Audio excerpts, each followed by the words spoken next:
Коррупция в строительстве и энергетике, миллионы растворяются в офшорах. Громкие аресты и расследования потрясли строительный и энергетический сектор Узбекистана. За последнюю неделю вскрылись схемы, через которые исчезли миллионы долларов. Прокуратура уже подтвердила первые задержания. Высокопоставленные чиновники, связанные с государственными контрактами, подозреваются в растрате бюджетных средств. Один из крупнейших скандалов связан с тендерами на строительство жилых комплексов и автомагистралей. Выяснилось, что сметы на проекты завышались на 30–50%, а реальная работа либо не выполнялась, либо проводилась с использованием дешевых материалов. Сразу несколько крупных компаний, приближенных к государственным структурам, получили многомиллионные контракты без прозрачного конкурса. В документах указаны работы, которых на самом деле никто не выполнял. Расследование показало, что деньги, выделенные на строительство ключевых объектов, исчезли через офшорные счета в и Турции. Официально заявлено, что ущерб от схем в строительстве может превысить 20 миллионов долларов. Но эксперты уверены, что реальные цифры намного выше. Один из чиновников, задержанных по делу, признался, что откаты стали нормой при распределении госконтрактов. Он подтвердил, что часть денег с каждого крупного проекта уходила в нужные карманы. Но это только начало. Вслед за разоблачением махинаций в строительстве началась волна арестов в энергетическом секторе. Министерство энергетики в центре скандала выяснилось, что узбекские власти подписывали убыточные контракты с иностранными подрядчиками.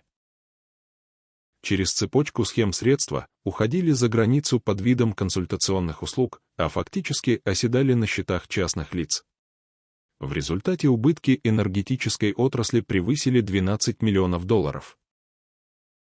Проверки показали, что закупленные для модернизации ТЭС-установки оказались либо устаревшими, либо вообще не были доставлены.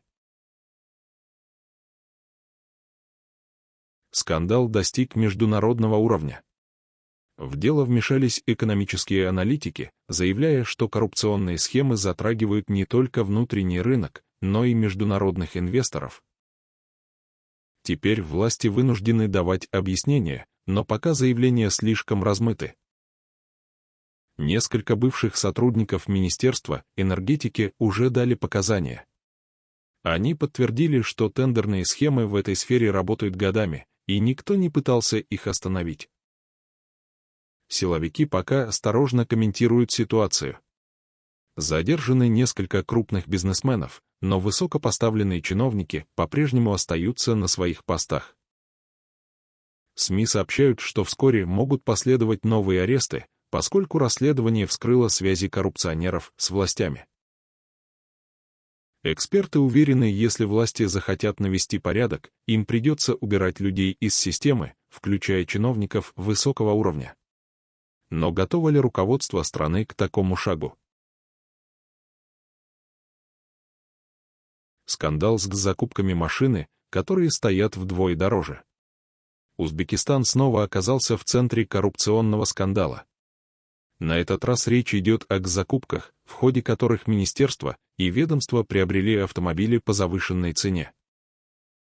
Расследование показало, что несколько министерств закупили служебные машины по цене, превышающей рыночную на 30–50%. По официальным документам, автомобили закупались у частных компаний, которые оказались связаны с родственниками высокопоставленных чиновников. Эксперты обратили внимание на странности в тендерных закупках. Многие поставщики, выигравшие контракты, были зарегистрированы всего за несколько месяцев до конкурса. Кроме того, проверка показала, что в списках закупок числились элитные внедорожники, которые вряд ли можно считать служебными автомобилями для госструктур. Когда журналисты попытались получить комментарии, представители ведомств сначала отказывались говорить, а затем заявили, что цены якобы соответствуют рыночным условиям. Однако независимые расследователи провели сравнение, и оказалось, что цены вдвое выше реальных. Генеральная прокуратура уже объявила о начале проверок, Но скептики уверены, дело либо спустят на тормозах, либо найдут лишь нескольких стрелочников. Кто за этим стоит? По данным инсайдеров, к скандалу причастны несколько крупных чиновников, которые напрямую связаны с тендерами и с закупками.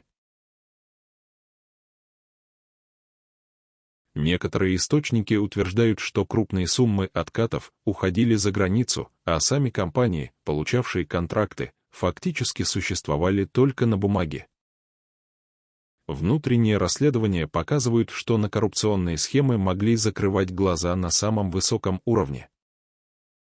Пока нет официальных заявлений о том, кто именно будет привлечен к ответственности. Однако общественное давление растет, и власти не могут больше игнорировать проблему. Журналисты пытаются выяснить, кто именно стоял за махинациями. Но несколько ключевых информаторов исчезли, а независимые расследователи жалуются на слежку. Что будет дальше?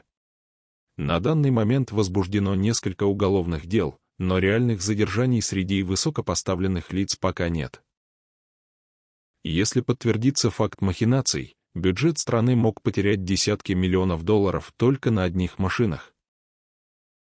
Эксперты предупреждают, если власти не предпримут жестких шагов, это станет сигналом для новых схем, в которых деньги продолжают исчезать. Некоторые аналитики уверены, что в ближайшее время можно ожидать массовых отставок и кадровых перестановок, но реально ли это поможет остановить хищение?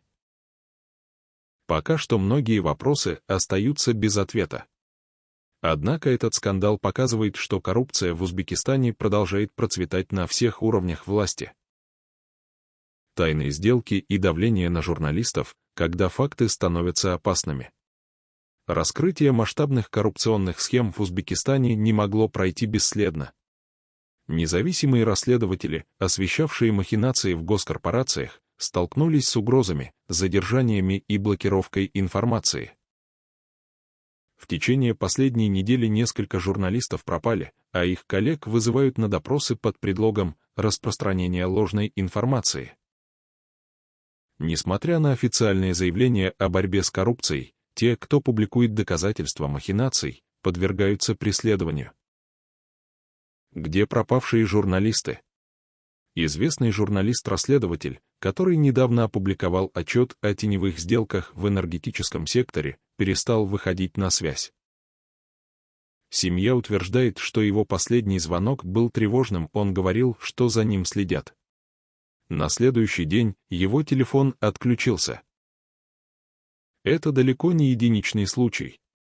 Еще двое журналистов, работавших над разоблачением финансовых махинаций, были задержаны за клевету.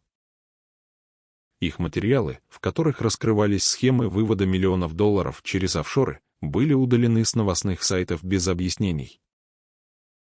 Как работают офшорные схемы? Параллельно с давлением на журналистов продолжается расследование схем вывода денег в офшоры.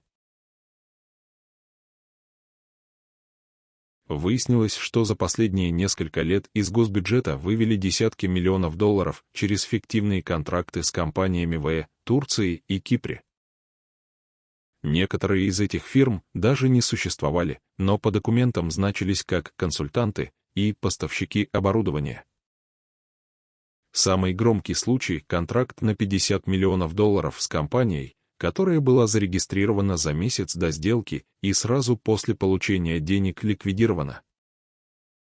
Расследователи нашли доказательства, что конечные бенефициары этих компаний связаны с высокопоставленными узбекскими чиновниками. Однако, после публикации этих данных, все сайты с расследованием были заблокированы. Что происходит в Узбекистане? Параллельно с коррупционными скандалами в стране происходят массовые отключения интернета. Граждане сообщают, что VPN-сервисы перестают работать, а доступ к международным новостным сайтам ограничен. Аналитики считают, что таким образом власти пытаются контролировать утечки информации о махинациях. Несмотря на это, утечки продолжают появляться, и общественное давление растет. В социальных сетях активно обсуждают давление на независимые СМИ и требуют официальных разъяснений. Будут ли последствия? На данный момент нет официальных комментариев от правительства по поводу давления на журналистов. Однако международные правозащитные организации уже требуют расследовать пропажу журналистов и атаку на свободу слова.